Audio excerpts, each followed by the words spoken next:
Hello friends, welcome to the red education. मैं हूं आरिफ और इस वीडियो में हम डिस्कस करने जा रहे हैं क्लास 10th के chapter number 3 two stories about flying के पार्ट 2 द ब्लैक एरोप्लेन के क्वेश्चन आंसर। तो चलिए शुरू करते हैं। वैसे इस पार्ट से ज़्यादा क्वेश्चन आंसर नहीं पूछे जाते हैं, जितने भी पूछे जाते हैं हम डिस्कस करते हैं।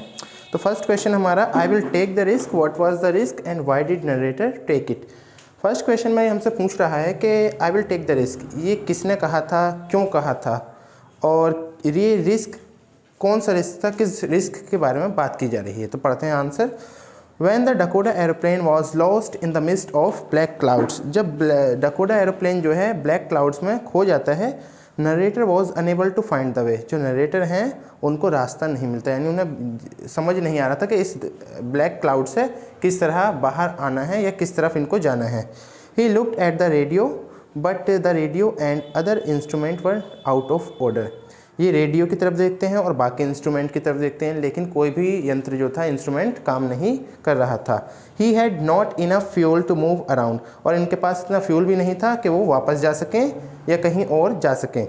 ही thought to go back to Paris, ये डिसाइड करते हैं कि पेरिस जाएंगे वापस, but he wanted to go home, लेकिन ये भी सोच रहे थे कि इनको अपनी फैमिली के साथ जाना है, क्योंकि अपने हॉलीडेज़ बिताना चाहते थे और उनके साथ ब्रेकफास्ट करना चाहते थे। Narrator did not know where he was, और नरेटर को ये भी नहीं पता था कि अब वो कहाँ पर है, क्योंकि ये तो ब्लैक क्लाउड्स में खो चुके थे। Then he decided to take the risk, अब ये डिसाइड करते हैं एक रिस्क लेने का। अब वो रिस्क क्या था? To fly the plane straight, और वो रिस्क था प्लेन को स्ट्रेट उड़ाने का, यानी वो जो ब्लैक क्लाउड्स है उनके बीच प्लेन को स्ट्रेट उड़ाने का। ठीक है, सेकेंड क्वेश्चन पर आते हैं। Who came to rescue the Dakota aeroplane, rescue यानी कि बचाने के लिए। तो डकोटा एरोप्लेन को बचाने के लिए कौन आया था? When Dakota aeroplane was lost in the black clouds, जब डकोटा एरोप्लेन ब्लैक क्लाउड्स में खो जाता है, अब black aeroplane came to rescue the Dakota aeroplane, तो एक ब्लैक एरोप्लेन आता है डकोटा एरोप्लेन को रेस्क्यू करने के लिए। आगे बढ़ते हैं।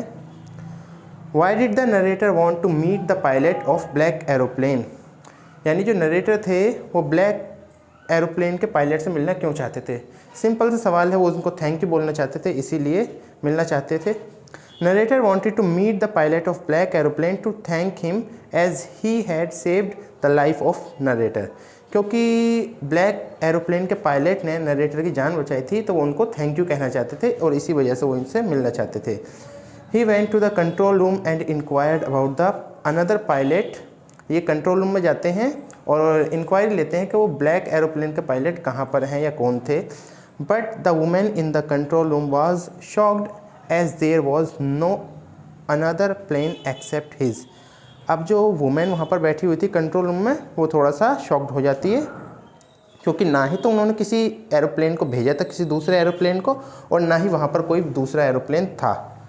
बस इस चैप्टर से ज़्यादा क्वेश्चन आंसर नहीं पूछे जाते। थैंक्स फॉर वॉचिंग, मिलते हैं नेक्स्ट वीडियो में।